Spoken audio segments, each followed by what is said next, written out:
The Music Retail Show. All right, Richard. Hey, man, we are back for another episode right after Labor Day. Man, talk about right after. You literally just flew back in yesterday. Got here last night. And you're getting back at it and jumping right into another episode. Yeah, I'm excited, man. I'm excited to get back and talk with our guest. Yeah. He's a great guy. Yeah. So kick us off. All right, man. Well, we have got Rick Taylor. Yep. From Vintage Guitars. He's the product manager of the guitar division. Rick, welcome to the show. Welcome. It's good to have you here. Like your shirt. Yeah. Thank you. Yeah. Pretty stylish, huh? Hey, man, you look good. You look good. We're in Fort Worth. Got to proudly support the Western shirt. Yeah, you look nice and relaxed, too. So Yeah. Either that or exhausted, huh? One of the two. Yeah. Take your pick. Yeah. No, I got All you of there. the above. Yeah. Well, cool, man. We're going to hop right in if you don't mind. First of all, what I would like to do is talk about some of your history. And actually, I want to talk about before your current job, because you've done some playing. You worked at another manufacturer. Give us a brief history on you and what you're about, because you played some music with a mutual friend of ours, Jeff Jordan. And really? There's a lot of cool stuff there. So just kind of talk about you and what's some of the things that you've been up to. Well, on the music side, I'll just give a brief. I graduated from Capital University on a scholarship, music, Bachelor of Arts, like most guys. A month out of graduating from college, I immediately got a cruise ship job. And throughout the 80s, I would do like 6 months on a cruise ship doing show bands and, reading gigs, cocktail jazz, all that kind of stuff, and show band stuff, and then take 6 months off. This is when I was living in Cincinnati. And on the 6 months off, I'd pick up gigs around town. One of the first gigs I picked up was in a nightclub band that was doing all R&B stuff. And I ended up doing that pretty much straight 6 nights a week for about 3 years. And the drummer in the band, growing up in New England, I was never exposed to country music, like ever. The only country music I knew was Willie Nelson. I had a friend in high school that loved Willie Nelson. We all thought he was nuts. Who was Willie Nelson? So he left to get a gig in a 5-night-a-week country band in the same town.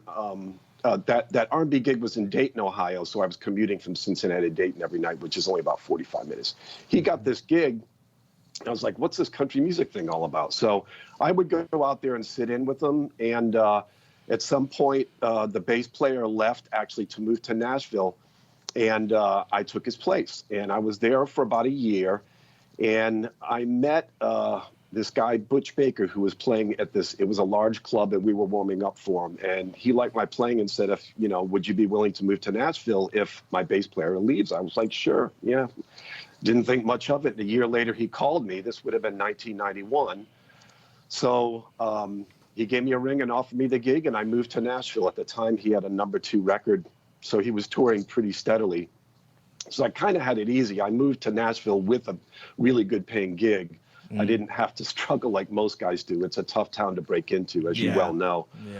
So I moved to Nashville in 91, toured with him for about 5 years. And then after he lost the record deal, I just broke into doing sessions and live gigs for like the next 15 years. Around the mid-2000s, I saw home studios starting to take a lot of the work away. Demo sessions started to creep up, so I got a little nervous. And I took a part-time job working retail.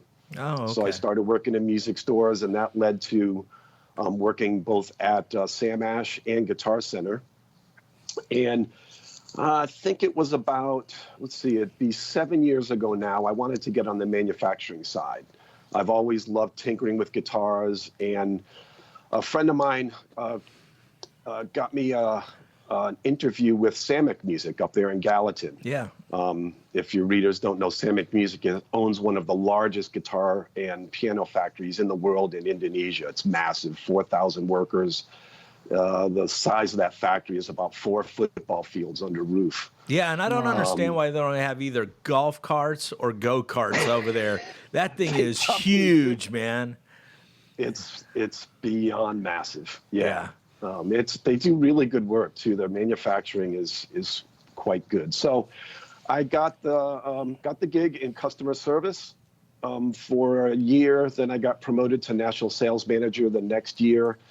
And then they wanted to revive the Silvertones, and they promoted me to chief engineer, and I redesigned and spec'd out all the Silvertone reissues for the last year.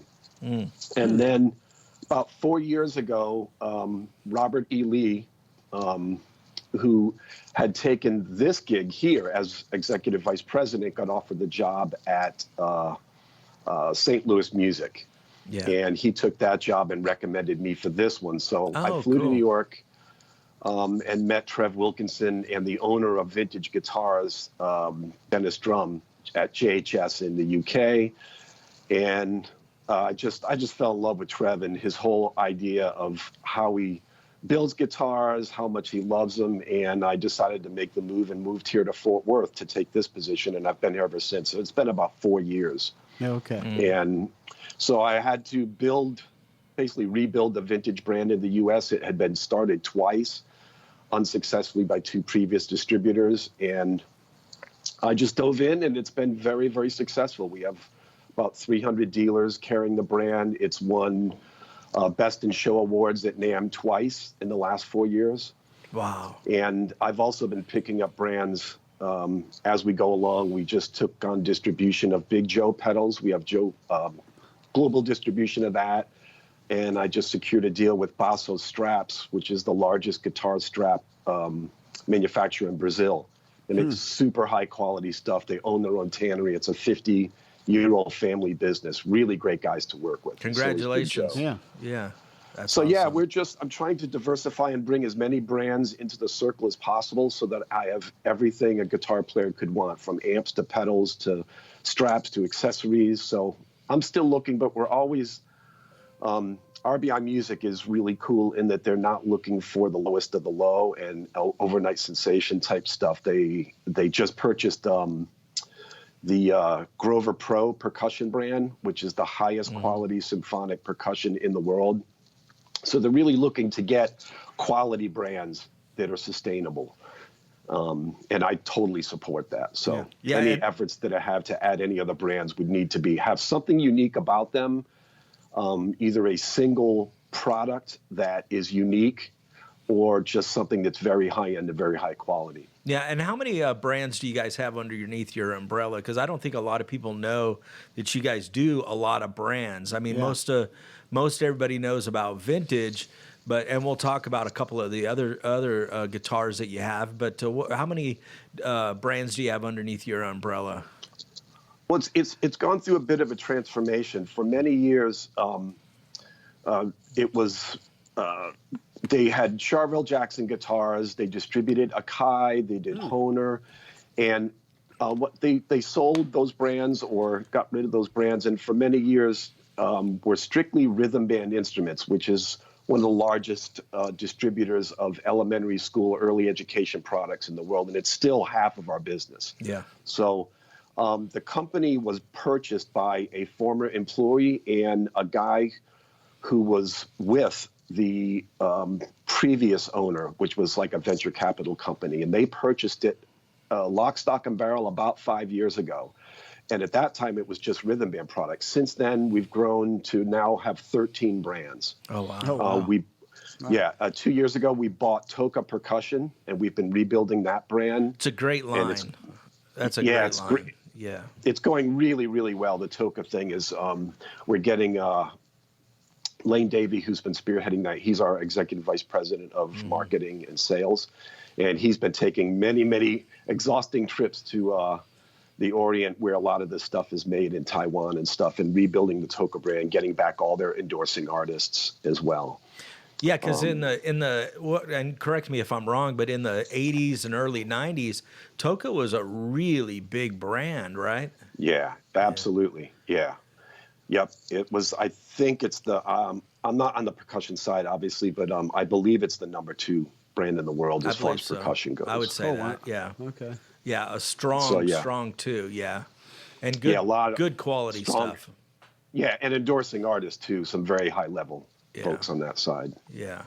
And KMC had that, correct, for a while? Yeah, it's funny because when RBI bought the brand, we bought all their assets as well. So that it's 27, if I'm not mistaken, it was 27 full trailers full of products. Some, Wow. which had said FMIC on them. Yeah. Way back to, and then Fender and FMIC sold it to DW, who had it just before we purchased it. Yeah. Okay. So some of that stuff goes way back, and we've since sold it all off. But Sure. It was interesting, all these trucks showing up, and we had to move our warehouse. It doubled the size of our company literally overnight. So we moved from the south side of Fort Worth to a much bigger facility on the north side. Yeah. Awesome. Yeah. Awesome. Hey, Well, go ahead. No, go ahead. Well, I was just going to say, I was reading in the history of the company that Vintage has been around since 1985 as far as the electrics and acoustics. So I was something new that I learned about your company. So what was the vision behind that Vintage guitars at that point in time, which has kind of catapulted it forward?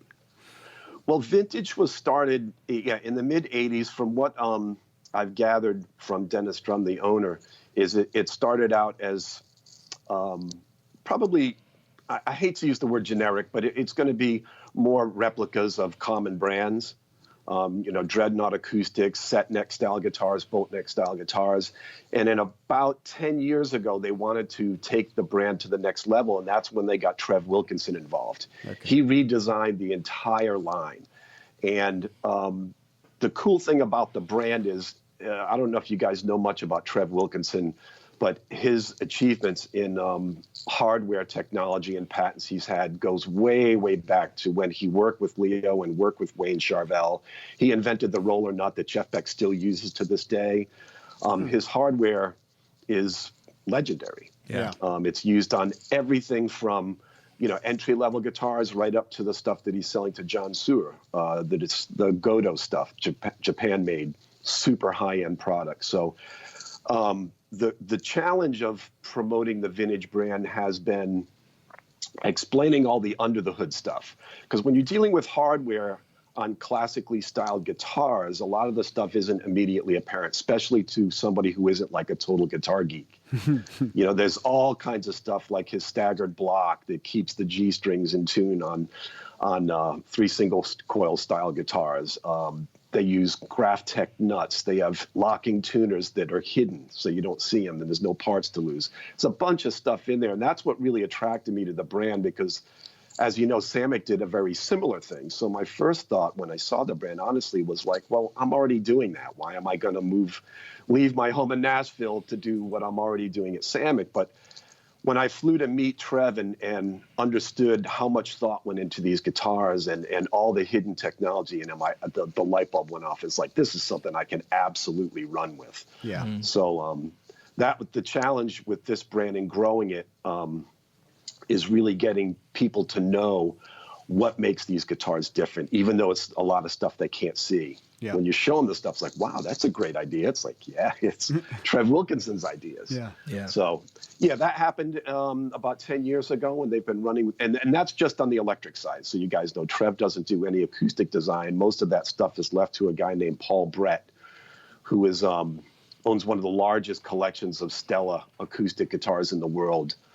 So all his designs are based on like 30s and 40s style guitars that also do really well for us in the Vintage line. And that's that's something that's fairly new for you guys, isn't it? The last couple of years, or is it older than that?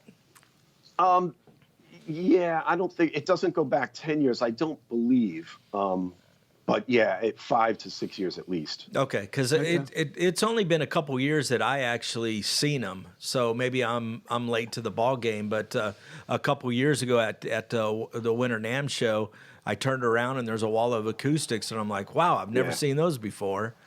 Yep. And part of it was getting everything. They have a lot of SKUs, and deciding what SKUs I wanted to import that would have the best chance of getting us off on the right foot. I went mostly the electric route because honestly, leveraging Trev Wilkinson's name it's a no-brainer. Sure. Most dealers know who he is. If you're a guitar tech or in any way a guitar geek that likes to tweak on guitars, you know that brand. Yeah. And his brand is a very powerful because it's very well respected. The acoustic thing came a little bit later for us, but it's also doing equally well. We just launched a new line called Statesboro, which are based on these 30s, 40s Stellas that's doing really well for us right now, too. We just launched those at Summer NAMM this past summer. Okay. Yeah, that's cool. Now, how do you guys separate yourself from a market with the S style and the T style guitars out there with a vintage brand and all that? How do you guys separate yourself? You talked about the Wilkinson bridges and a little bit of the technology, but kind of what's the trick there? Because you guys are like from a grassroots kind of growing and growing and growing to where it's kind of like a little bit of a cult following.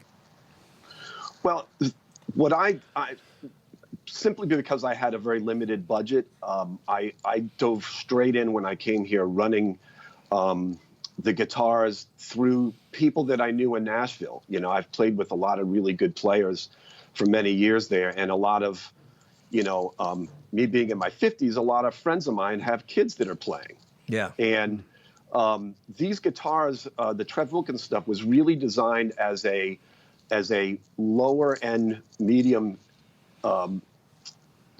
priced guitar with upgraded hardware. Gotcha. So the thing that I tried to do is by getting a bunch of endorsing artists, I also act as the artist liaison for the company as far as guitars, and we now have over 200 endorsing artists.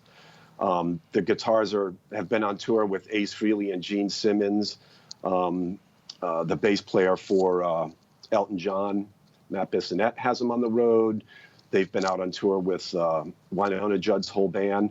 So the pickups and the hardware are legit. And the whole idea I tried to use as a springboard to this brand is many of my friends and many players have high-end guitars or have collectible guitars. And the idea of taking a collectible vintage guitar and throwing it under a 200-degree bus on your way to Mississippi with its nitro. No way. Doesn't really make sense. Yeah. And I've got I made my living as a bass player, and I've got some really nice basses that I don't take to the old Blood and Guts down the street. That's, some guy wants to, can I sit in? No, I don't want to hand this $4,000 bass to you. Sorry. But, the thing of it is these guitars are very affordable.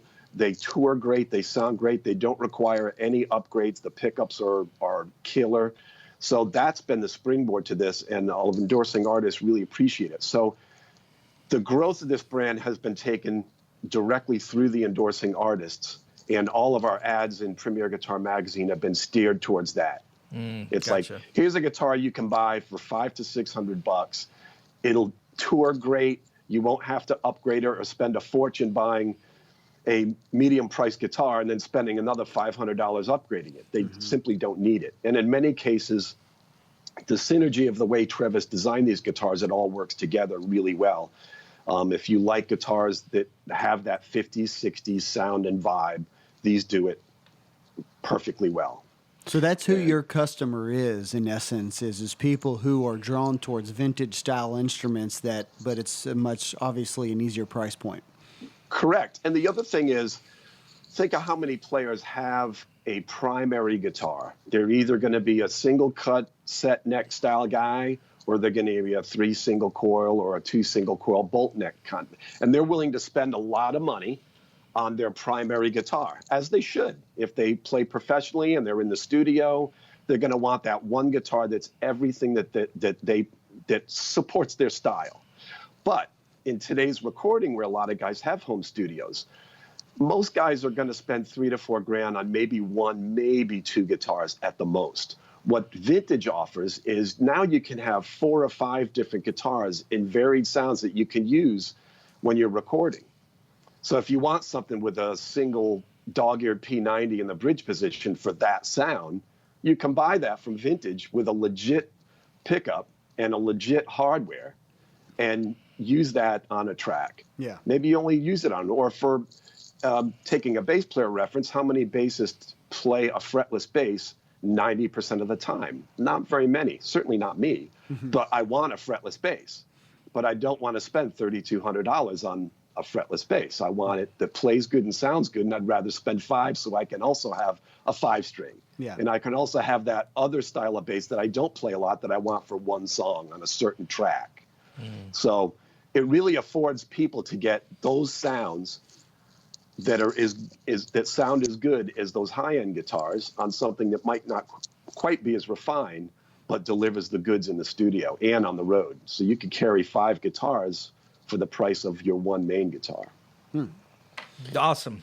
Now, so it seems like that in the music stores, it would be easy to sell these guitars to the owners and get into the store. How are they selling it to the consumer? Because you're talking about what appears to be, and again, correct me if I'm wrong, guys that are at a certain age demographic that is wanting these guitars and appreciate the 50s, 60s style guitars. But while you're talking, I'm thinking there's a whole lot of demographic out there of younger players that this hits their price point as well. How do you guys cross over and hit that so they're not buying a competing brand, because you guys are giving them an opportunity to get a better guitar at the same price or less? How do you guys do that?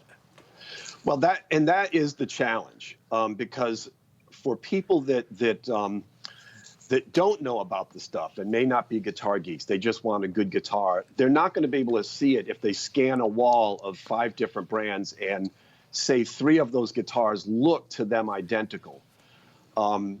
It can be a challenge. We try to do as much training as possible to our outside sales team. We have 12 sales teams that cover the entire U.S. So educating the sales staff for us that can go into these stores and show them the under the hood stuff.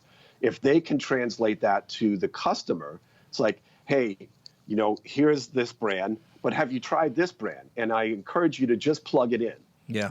When training, it's funny for me, and I've done this very often, to take one of our guitars in the $500 price range that they've never heard of and A/B it against a guitar that's in a $2,000 price range.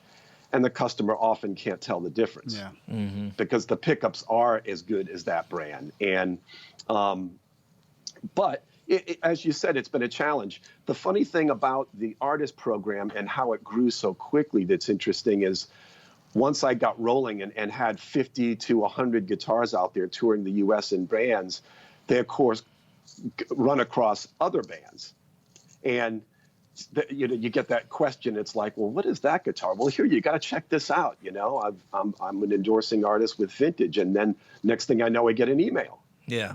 And it grew from there. And that's the funny part about it. And trying to translate that to dealers, the dealers who have a sales team that's curious and knowledgeable about the technical aspects of guitars tend to do better than the ones that just view it as a commodity. Yeah. Yeah, because it seems like there's some stores that I've talked with that really, really stand behind it. Not only do they like it because maybe they don't have a brand that's what I call an A-level brand, right, but I can see that there's passion in it. That they actually play it and go, man, these things are killer. And that seems to translate down because you're getting some of these younger salesmen who actually really like it. Well, they can turn on younger people to it because they're young. And it's not just an old salesman trying to convince a young guy, hey, you should check this out. It's a younger kid who's really good at playing and respected in the community. So I'm starting to see kind of a grassroots movement even with the younger generation. So that's kind of why I brought that up. Yeah, it definitely helps for shops that have a staff or an owner that's very curious about guitars, and certainly someone who understands, when I explain, this guitar has a long neck tenon, this one has Alnico 5 magnets, that they know what I'm talking about. Yeah. To some other people, it's just blather, and I get that too, and some of our dealers have used certain tricks. I have a dealer on the East Coast that he puts all of our vintage guitars in his high-end room without price tags. Oh, okay. And he does massive amounts of business with us because people don't know the brand typically. They kind of do now, the word's getting out, but they've been selling our guitars for a couple of years, and guys will go, well, what's this? And he's like, well, just plug it in. Mm-hmm. I know you were looking at this name the brand Custom Shop for $3,500. Well, try this, and oftentimes they'll walk out with that and then buy 2 more. Yeah. How smart is that? Yeah, it's brilliant. And he plainly said if this was outside this room in a sea of other guitars, they probably wouldn't sell as well. And I 100% agree with him. It can get lost, but you give people an opportunity to put it next to something high end and give them the opportunity to A/B it bravely. They stand up and they hold up, and people love them. You've mentioned pickups a lot of times, or a couple times, describing these guitars. Is Trev Wilkinson designing all of the pickups for all your guitars, or do you use a variety? Down to the most microscopic detail. Like some of the things in these guitars, when he designs a pickup that's going to be in a guitar that's supposed to be in a 60s era, they're hand wound in South Korea using the same magnets, bobbins, wire you would find in a USA boutique pickup that costs 10 times the price. Trev is very quick to point out that no matter who you buy a pickup from, whether it's handmade or hand wound in the US or hand wound in South Korea, it's about $5 to $10 in actual parts. Now, whether you can get 300 out of that pickup or you can get 100 is irrelevant to the final product. It's still about $5 or $10 in parts. Yeah. So,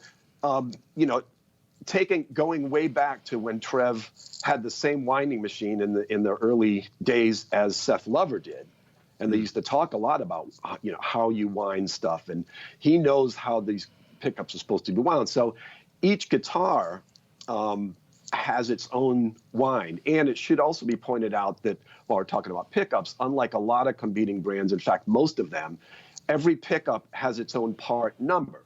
So say we're going to talk about a 3 single coil guitar, rather than all the pickups being exactly the same with the same output, you would typically, to get them evened out with a 5-position switch, you would drop the neck pickup all the way to the pickguard, and you'd raise the bridge pickup almost touching the strings, which is not ideal, but that's typically how you would do it to balance out.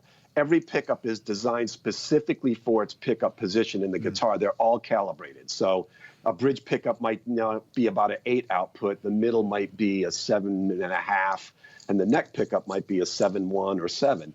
So as you row through the switch, the volumes are all balanced. And that's important. And certainly stuff like he has a guitar that's based off of the famous guitar Peter Green played. And those are wound exactly to the spec of what that pickup would be. It's a PAF with real brushed nickel covers. It's got all Nico 5 magnets. It's actually wound the way that Seth Lover told him he wound the original PAFs, because he knew the guy. Okay. This is a level of detail that you just don't see in a $500 guitar. He worked over a year with Jerry Donahue on the pickups in that guitar. And it really does go into the detail of what he does and how careful it is, the way these guitars are spec'd. Yeah, I'm seeing a lot of, it's kind of cool to be able to see the amount of people that are coming together to kind of collaborate to create these instruments. Yeah, the artist stuff that he has, we have 2 guitars that are called the Thomas Blug signature models. Thomas Blug is a wonderful German guitar player, and he's also a great designer. He designed many amps for Hughes and Kettner over the years. He's one of those guys, it's a very rare combination of a monster player who also has technical designs and can spec stuff out. And the guitar is basically a replica of his 61 3 single coil style guitar. Okay. Right down to the chunky neck shape, this 7 1/4 radius, and they worked a very long time to get those pickups exactly right. So that's the kind of stuff you get with these guitars, and it's not going to be everybody's cup of tea. Somebody might like, pickups by EMGs or something, and they're all good. But if you're wanting a classic style 50s and 60s style guitar, these will definitely give you that sound. That's the passion of Trev Wilkinson. I mean, he loves this stuff. I visited his shop 3 times now, and it's like a mad scientist's lair. All the stuff that he's worked on. He worked on those new Supro guitars. One of the series, the Island series. He designed all the Italia guitars. the Fret King line. He's worked with Semi Mosley and Mosrite, and he's pulling out like the first prototype he ever did. His wall of boxes is like be essentially priceless. Wow, that's amazing. A lot of people have a great collection. It's like, oh, you have 359 Gibsons. Wow, that's really neat, But he has like the very first prototype of the only guitar ever made of this. And he's pulling one after another of all the people he's worked with over the years. It's like, good God. That's crazy. Quite amazing. Yeah. Now, you brought up, I mean, we've been talking a lot about vintage, but you brought up Fret King. What's the difference between those two companies, and how do you guys separate them, or what's the reason? Or give us a little bit of info on Fret King as well. Sure. Yeah. Fret King came about, that was a brand that was started by Trev Wilkinson, and he sold the brand to JHS, who owns Vintage. That's how we got distribution of both brands. The Fret King brand makes no attempt to be historically accurate, if that makes any sense. Yeah. He made that brand so he could be a little free to take some of the classic details, but take them to the next level. Gotcha. It has his upgraded hardware. Some of the stuff has hardware done by Goto in Japan. There's a lot of signature models. You'll see guitars that have like a P90 in the neck and a bridge humbucker and a single coil with coil taps in them, and they're made exactly the way the artist liked them. They're made in a factory in South Korea, where they also make Reverend guitars in Duesenberg, very high quality. So it's a different level of refinement than the vintage guitars that are made in China. Obviously different price points. Yeah. The vintage stuff is going to, the Fret King is going to range from $799 MAP to about $1499. Okay. Yeah, in that price range. So they kind of dovetail spot. nicely with vintage, because vintage tops out at about $650 MAP pricing. Really? So then if you like something that's more contemporary looking and that might be a little more refined, that's a good brand to go to, and it's done well for us. They got really great features. It's really cool. We just got the new version of John Jorgensen's guitar, which is like a cross between his 58 Telecaster and a Gretsch. It's like they had a baby. It's a beautiful guitar. Now, is that so the one cool. that has one of the colors is kind of that green, that light green off with a cream? Oh my God, that is so beautiful. Yeah, everyone who sees it just flips out. Trev told me the story where they had worked back and forth. It took them, I think they said they worked about a year on nailing the pickups, and there's some neat features on that guitar. But when Trev got the first prototype, he pulled it out of the case and showed John, and John was just like, all right, you got me. Yeah. He was just floored. No, it's awesome. It's a great looking guitar, man. Yeah, he's had that guitar out on the road with Elton John while he's been touring with him. It's a beautiful guitar, and that factory does amazing work. And who are some of the other endorsements? Because I know you guys got a handful of really. You brought up Matt Bissonette, who I didn't know he was playing with Elton John. He's a phenomenal bass player. Oh, yeah. He comes from a good line of his brother and his dad, Yeah, Greg's a monster drummer. Boy, what a talented family. Yeah, Matt's great. We're lucky, too. We get to see him quite often. His son is on a baseball scholarship at Baylor, which is in Waco, about an hour south of us. So he always stops by the office here to say hi when he comes through. That's neat. He's a sweetheart. And for accuracy, it should be noted he doesn't tour with the vintage guitar because Elton wants him to play Music Man, which is cool. Gotcha. That's the sound that he hears in his head. But Matt has 3 of our guitars and 2 of our basses that he uses in his studio a lot. Which him and his brother, they have a band, isn't it Mustard Seed Faith? Is that what it is? Yeah. I think so, yeah. Yeah, because I know they do a lot of recording together. So yeah, they're amazing. Yeah, they're phenomenal guys. Yeah, a lot of our higher visibility artists, obviously a lot of guys in Nashville, because those are the guys that I know. Interestingly enough, the guys who play in your neck of the woods, the Rock and Roll Residency out there in Nashville, they went out on tour with Gene Simmons with all of our guitars, all 3 of them. And it was, these guys have been beyond supportive. They've been great with our brand, very helpful, very supportive, and they took off with these guitars. And a lot of them we modded I haven't delved much into that, but I launched what we call the U.S. Vintage Pro Shop about 2 years ago. Okay. And it all was born out of our endorsing artists saying, hey, I like this guitar, but could you do this? We're like, yeah. We've got some very, very skilled techs here. Kevin Easton and Todd Taliaferro and Willie Smith, our 3 techs, can do just about anything. So just a quick story. The guys in Gene Simmons' band originally, one of the guitar players said, hey, can you do a 3-pickup V100 of ours, which is a single cut style guitar. It hadn't been done before. So sure. So we routed out a middle pickup, put it in, he goes out on the road for 2 years, and all of a sudden the UK is getting blown up. Where can I get this model? And we've done that with a lot of stuff. They're constantly emailing me, what did you do now? No, that's neat. That's neat. So we launched the Pro Shop. You can go to our website, vintageguitarsus.com. It has a downloadable PDF that's fillable. Yeah, I'm looking at it right now. Gazillion options, and we'll just build it for you. And they're very affordable. I mean, you can get one of our vintage Pro Shop guitars that has a full fret level, chrono polish, rolled edges, all USA pot switches, wiring.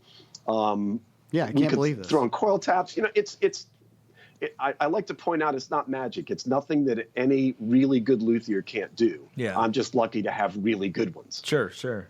So we have this menu of options, and we've been really successful. We've sold 20 or 30 of them to end users, and certainly a lot of our endorsing artists have requested all kinds of stuff, additional relicking, aftermarket pickups if they want to go that route, and we've done all kinds of stuff. So you do that here in the United States. You get the guitars and then you mod them and kind of customize them here.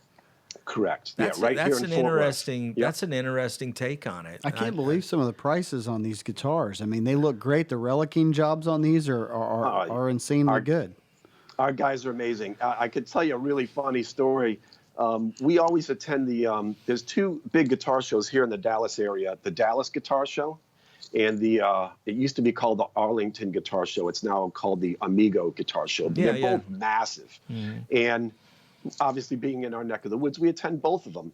So last year, my tech, Kevin, I said, build me a couple Pro Shop guitars to take to the show. I like showing them off. So he shows up at the last minute with 3 Pro Shop guitars. We throw them up. They didn't have any price tags on them. This guy from California comes by and he's playing it. He's going, wow, I really like this thing. I had my eye on this other guitar at the other, can I take this over there? He was looking at a custom shop 3 single coil guitar that was about $3,200. So he took it over there, played it, came back and said, I like this one better. I want this one. He said, how much is it? I said, it's $750. I thought he was going to die. He turned like white. Yeah.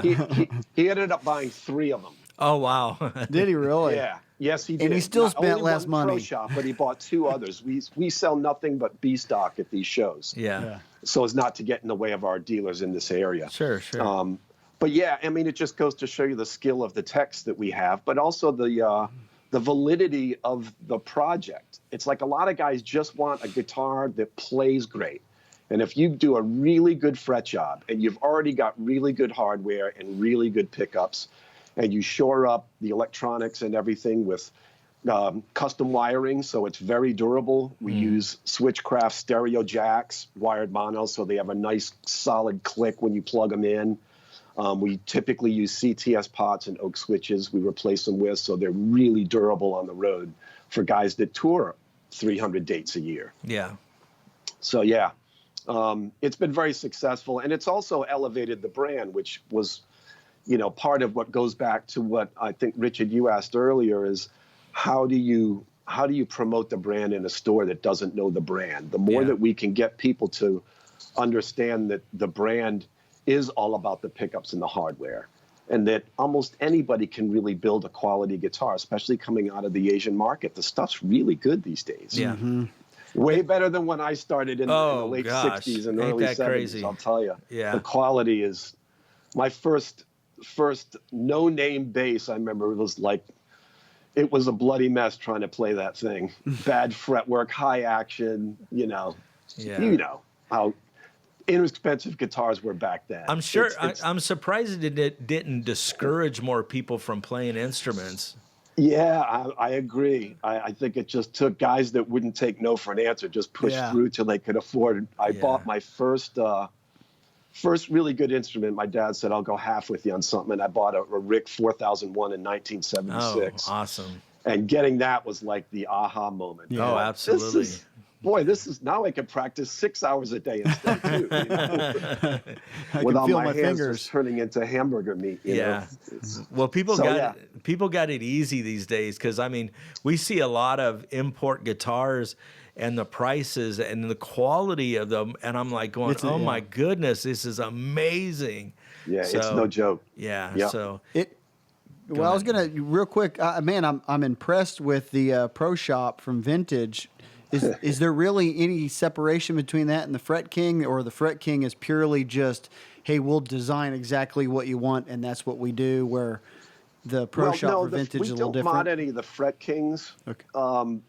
There's a couple of reasons for that. The Fret Kings, because they're built to a spec for each guitar, the necks aren't necessarily swappable. Okay. What's cool about the vintage stuff is everything is commonly made. You could throw a Mighty Mike neck on it if you wanted, or an all parts. Everything fits. So what's very typical of our request through the Pro Shop is, say a guy says, hey, I love that Jerry Donahue V58. I like the switching system, but I want a rosewood neck. It comes with, a maple board. Can you do it? Yeah, of course. And we've got 2 neck profiles. I could take the Thomas Blue neck, which is a chunky 50 style neck. We could put that on for you. We could put on, I've had a couple of customers say, can you do that with a reverse headstock? Well, we have this V6 JMH that is a replica of the Fillmore guitar that Jimi Hendrix famously played, that has a reverse headstock because it's basically a completely reversed guitar, including the pickups, with a right-handed body. Oh. So, I mean, so the pickups are going to be like they were on his guitar. Everything's upside down except the bridge and the body. Yeah. So we could put a reverse headstock neck on almost any of the guitars. Yeah. So you couldn't really do that with Fret King. Okay, And you I probably see. wouldn't. These are born out of the idea of let's just go crazy modding them. And we've done some wild stuff. If you look at the gallery, that's only half of what some of the stuff we've done through the Pro Shop. Yeah. It looks great. Yeah, and it's really fun and motivating for our techs too. Yeah. They love doing it. If we do a guitar show, it's like, I need 3 guitars for the show. Go build something. Well, what should we build? I don't care. No, build surprise something me. cool. Yeah. Get creative. Yeah. We'll sell it. I've got at least 2 to 3 dealers that said we'll buy any one that you can make, because they basically only do these when they have the time. Yeah. So this isn't like a regular thing. Any end users who, come in, get first crack at it, and then any of the mods the artists do, artists have to wait. Yeah. Unfortunately.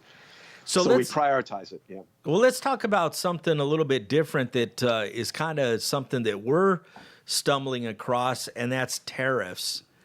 Oh, I know boy. we're kind of going a little left here.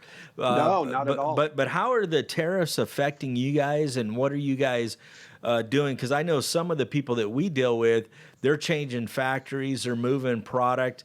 And I talked to someone last week that said there are certain models that we're not moving because there's a lot of skilled labor, and if we move, it's really going to throw a monkey wrench in.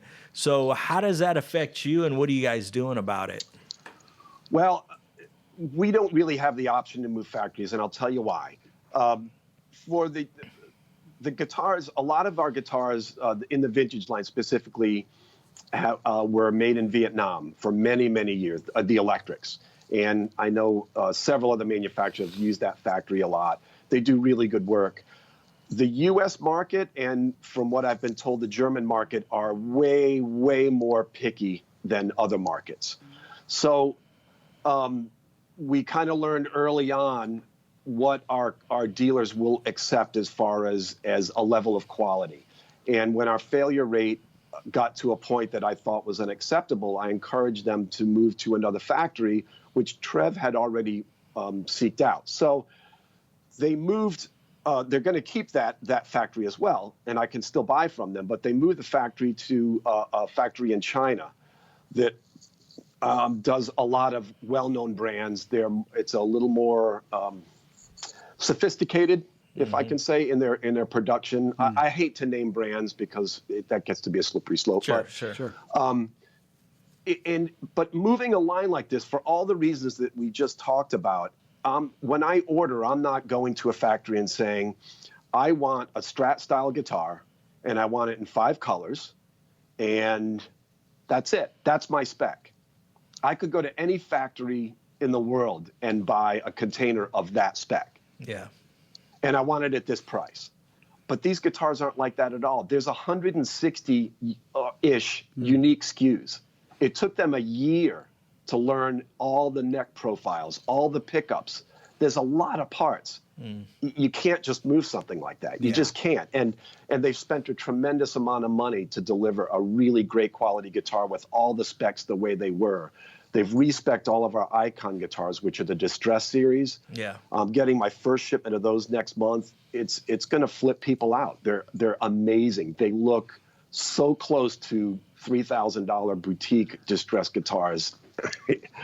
Yeah, it's going to be really ridiculous. So that was a very time-consuming product. So how are we going to deal with tariffs? The first 15% tariff we got walloped with is going to be on my next container. So, oh man, our only 2 choices for the U.S. market are to absorb it and hope it changes.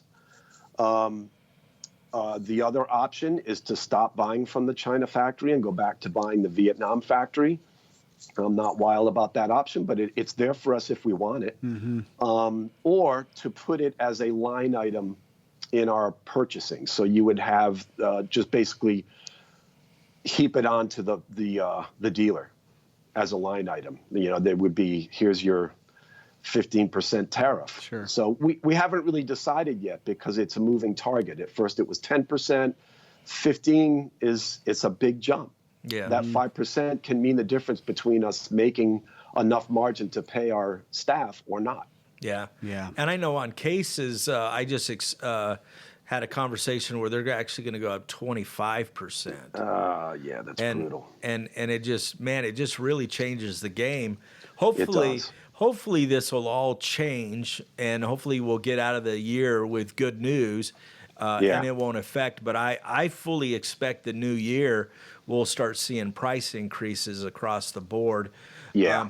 Which, if you think about it, for the last several years, the market on the MI side has kind of been pretty stable because the economy and people are finding factories and building things at a great price point. So if we do have a 10, 15% increase, I don't think it's going to cause too much problems. It usually takes about 60 to 90 days to readjust, and after that, we're off to the races. But I would hate to see you guys switch factories if it just comes down to dollars. If you got the quality right, you've got the systems right and all that. That's what I don't want to see. Is I don't want to see across the board in the MI industry the quality to go down just because we have these tariffs. It's kind of a tough battle because I know exactly what you're talking about. That extra 5% is a lot of money. I mean, for them to slap a 15% tariff is horrible. It's criminal, you know. But I think I'm optimistic that it'll change, and hopefully we'll come into the new year and we'll be all right. But I'm real curious because I've been watching it. I mean, I know it's affecting us, and I just kind of want to see how it's affecting you. Like you said, 10%, a lot of manufacturers are absorbing it and going, ugh, as long as it's not any bit more. But then when it goes to 15 to 25, that's a lot of money. Yeah, 25 would be a very different decision to make. We have 2 containers left to get from the rest of the year. We still have a lot of inventory. So looking at the balance sheet of what we've paid, already have in stock versus what we'll pay for these, in all likelihood, we haven't raised prices, by the way, in 3 years on vintage. Wow. So people have gotten used to getting, the guitars at the price that they get them, and they're comfortable with at a 40% margin. So the dealers like the money that they're making on this guitar. And like you said, a lot of smaller dealers have used it in a lot of ways as their house brand and something that they can pitch not just to beginners as a mid-level guitar, but to local professionals who are looking, for something to gig with. So yeah, we haven't made a decision yet, but I'm with you. The tariffs are going to force a lot of companies to make decisions to either move factories if they can, or to absorb the pricing or raise prices. There's really not much you can do about it. Yeah. Well, I want to get off that subject because it kind of bums me out. And that's not why that we're doing this. Anything new that you guys got going on? You guys always have something going on. You guys working on stuff for the new year? Give me some exciting news. Well, the big exciting news is for us. Do you mind talking about pedals a little bit? Sure. Heck yeah. Whatever you want to talk about. The most exciting thing I've seen in a long time, and it was one of the main reasons I wanted to take on this Big Joe pedal company. They're basically known. This company is known more for OEM. They build pedals and amplifiers for a ton of brands that you know in the U.S. The Big Joe pedal company is sort of in a lot of ways a side project for them of a massive company. It's the Christian Brothers. They're based in Connecticut. They have the coolest lithium power supply on the market. It's called the Li2. It will power. Well, just to give an example, I had over 20 Big Joe pedals at Summer NAMM, and my little lithium power supply powered all of them for all 3 days. Wow. It's the best in the business. I know there are competitors that have, lithium power supplies. The whole function of this is if you've ever played something very high gain while it's plugged into the wall in a club with fluorescent lighting and questionable wiring, you get a lot of 60 cycle hum. And this basically eliminates any induced noise that could come from the wall into your pedal board. You're isolating it, So Steve Vai is using these, Yngwie is using these. If you use a lot of high gain, this will drop your noise floor dramatically, not to mention the fact you could throw your entire pedal board in front of the stage without, hunting around for a place to plug it in. How long does it take to charge? This thing is 1,000 milliamps. It has 2 outputs. It depends on how many milliamps it draws. But the cool thing is it has a smart display, so you can scroll through. It'll tell you how much percentage it's charged. The next one will tell you how long it will power all of your pedals. So in other words, I had 20 Big Joe analog pedals on, and it would power them all for 37 hours. And then the last one is how many milliamps you're drawing. So unlike our competitors that just has like an LED display, if you're down to that last mark, how long is that? Can I make it through the gig? Yeah.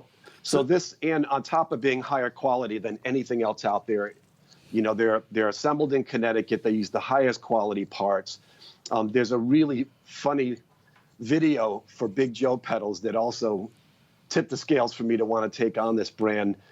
They had said our pedals are indestructible. So this guy who does a lot of reviews out in Tucson took the pedal, said, well, let's just test this theory. So he took the pedal, he threw it in the back of his truck. Then he took a hammer, smashed the top of it as hard as he can. And you can see it if you just Google search Big Joe pedals indestructible. Then he poured beer all over it. Complete waste of a really good beer. It looked like a good one. Then he ran it over twice with his pickup truck. Yeah. And you can actually hear the true bypass switch click. He let it dry out, plugged it in, and it worked fine. The pots weren't bent. Every single component is the highest quality you can get. The pedals sound great. But this lithium battery, the Li2, we've already sold a ton of them. It's going to change the industry. It's really, really good. So I'm very excited about this pedal. Now, you said amps as well. Do they do amps, or are you guys doing amps? What's that? I haven't found an amp brand I've wanted to jump on yet. Okay. Again, this company, Big Joe, it offered me a unique product. It offered me something very high quality. Them being shipped from the U.S. and assembled in the U.S., I can speak to the quality of the stuff, so I don't have to deal with the import issues. And it's also something you can be proud of. And that was the same way with the Bosto straps that we import from Brazil. I've been looking for straps to add to ours in Hall E. If you guys been to Winter Nam in Hall E, it's every overseas manufacturer you can think of. So it's not like I haven't had any choices, but just having a Me Too commodity brand to add doesn't really interest me. This company is a 50-year-old family-run business. They own their own tannery. They make leather products for an automotive company for seats. They've been doing this forever. The quality is off the chain good. And the pricing is equal to anything coming out of the Asian brands and better. Now, how do you pronounce it and spell it? Bosto, Basso. In fact, they just launched, I just got the link. I'm not sure if it's live yet, but there's going to be a multilingual. Obviously, it's in Portuguese. Yeah. But you can, like a lot of sites now, there's an English one where you can just click on the American flag and it's all in English. But check them out. They've got, we talk about a single product. I looked at them. I liked them. I thought the story was great. But what really sold me on it actually was their vegan strap, which might sound funny coming from a company in the leather business. But the owner is very keen on sustainability and that sort of thing. So I think it was his contacts through automotive companies where he said, you got to check this out. He said, and it feels like leather, but it's 100% vegan and it's recyclable. Okay. And really? I've never felt anything like it. What is it made out of? I mean, it's proprietary. Okay. Apparently, there's a couple of very high-end automotive manufacturers that worked with this product. So customers that wanted the feel of leather but didn't want leather for whatever reason. Sure.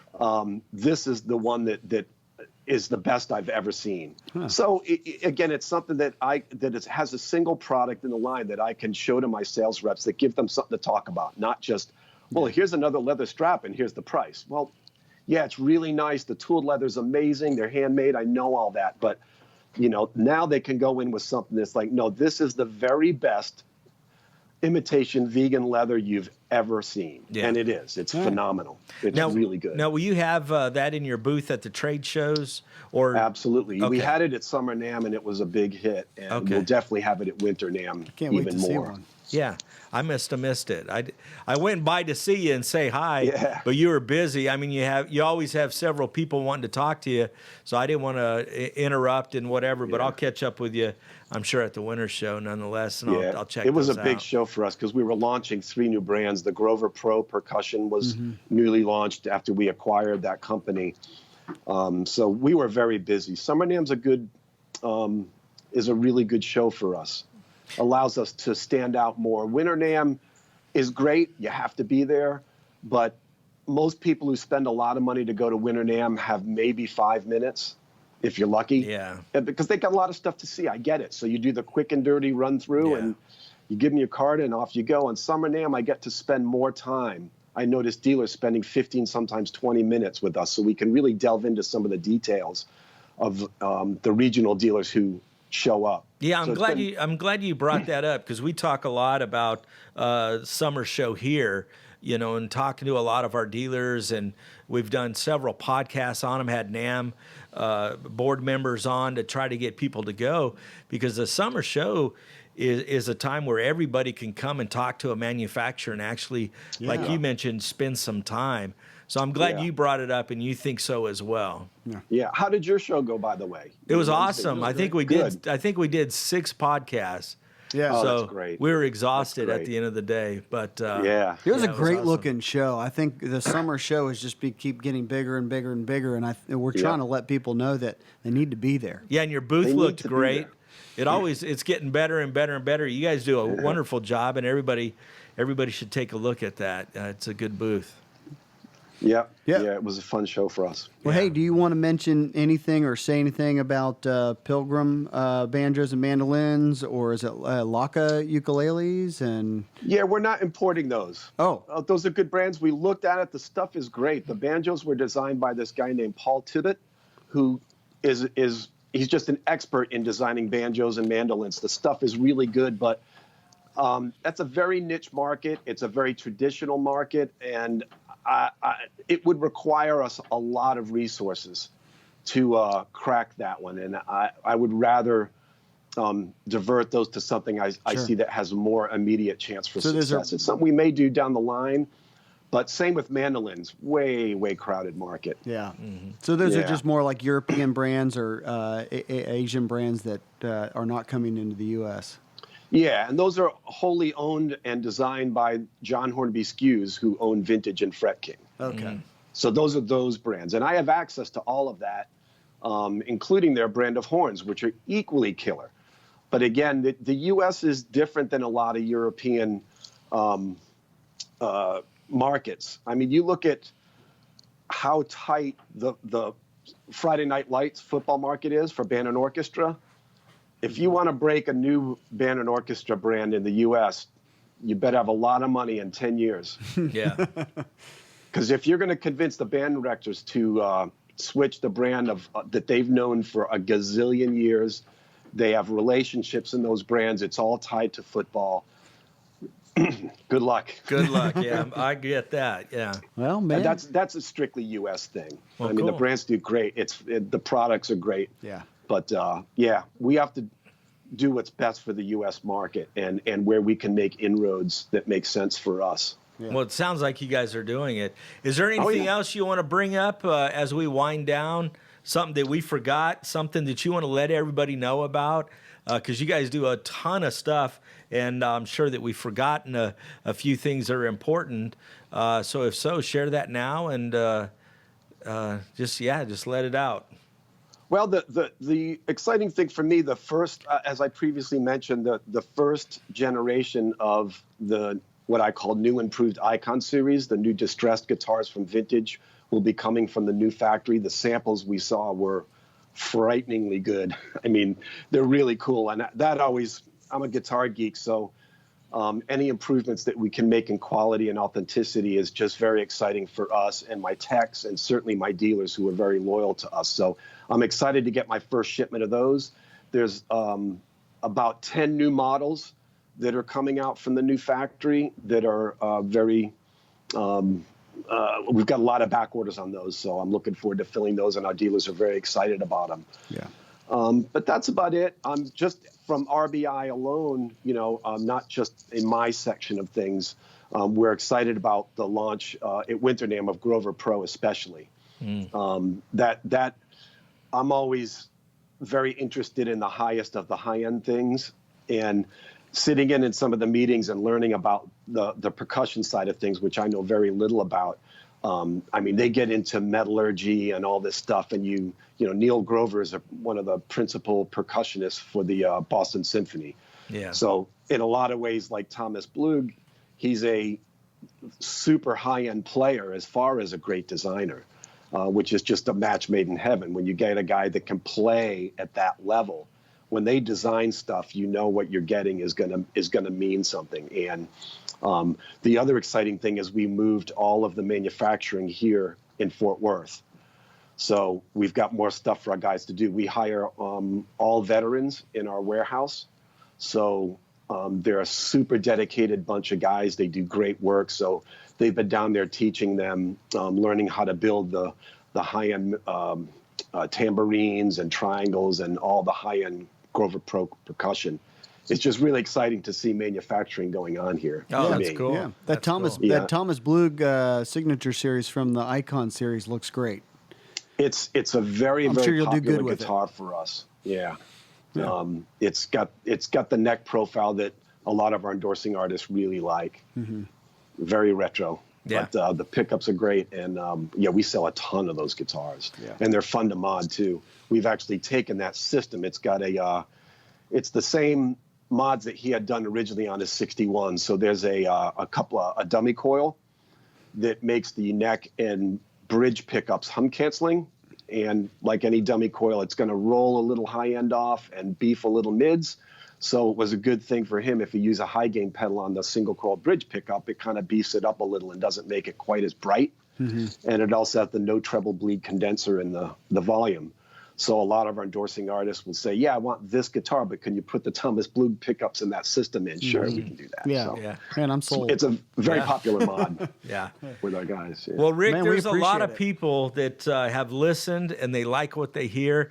Tell them where they can reach out to you and the company. Give us your whatever information you want to give, the website, Sure. contact, whatever, because there's a lot of dealers that are itching to get other product that can move the needle in their store. And I know from what I've seen with the vintage, it's a slam dunk product that I think everybody needs to have. Mm-hmm. Yeah. If they want to see what brands, our corporate website is RBiMusic.com. That'll have paper turn catalogs, and it'll list all the brands that we either own or distribute. If they want to go to the vintage site, there's a couple different places they can go. For the U.S. market, it's vintageguitarsus.com. There'll be we do a artist of the month interview there that's fun to read. You can see how we do the same 5 questions for every artist every month, and there's so it's kind of neat to see how each musician tackles the music industry. And there's only one question that pertains to vintage guitars. What do they like about them? Everything else is just, industry oriented. What advice did they give to young players? So it's cool to read those. That's on that website. All of our endorsing artists are on the website that they can see. And certainly if they want to order a US Pro Shop guitar, there's the downloadable PDF that they can do, and they can reach me there. They can email me directly. It's rick.taylor@rbimusic.com if they have any questions. The Bosto straps, I think don't remember. It's a Brazilian URL, so it's bostostraps.br, I think, something. Okay. It's easy to Google search it. And if they want to see all of the products that John Horby SKUs makes for vintage, it's in their distribution channel, and that's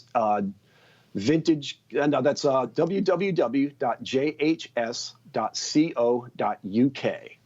Okay. And the Big Joe is bigjoestompbox.com. Okay. They're based in Connecticut. So All right, very Awesome. cool. Now, lastly, I got to ask you this question. I don't want the story because I'll tell you why. Did I read that you have a leather pick guard or a leather pick guard on a bass? Yeah. Okay. That's an interesting story. All right, well, hold on. I don't want the story because I want to have you back, and I want to start with that story because I seen that, and I'm like, what the heck is this? Yeah, So, that was one of our endorsing artists made me one. okay, so it is as true. a gift. Okay, it is true. All right. It is true. Well, now we're going to leave everybody hanging just so we There can you have go. you back. So Okay. I know Nate's probably looking at me like I'm crazy. He's like, man, I've never heard of that. I'd never heard of it either. Is it a vegan pick guard? No, it's a cow. Oh, all right. Well, Rick, man, we appreciate you. Kyle, thank you, Richard. Yeah, and we appreciate you and love doing this. And again, we're going to do it again just so we can get the rest of the story. Yeah. And if there's anything we could do to help you out, absolutely reach out. And we're here for you, man. Yeah. Look forward to seeing you in the Winter NAMM. And everybody needs to check out the guitars. Great guitars, great price points. Everybody I've talked to loves them, makes money on it. Everybody needs to have them in their stores. I'm That's sold. my opinion. Yeah. Well, we'll see you at Winter NAMM, and please say hi to Monty for me. Absolutely. All right, good seeing you, man. Thanks, guys. Appreciate it. Thanks, man. Okay. Have a good weekend. You You too. too. The Music Retail Show.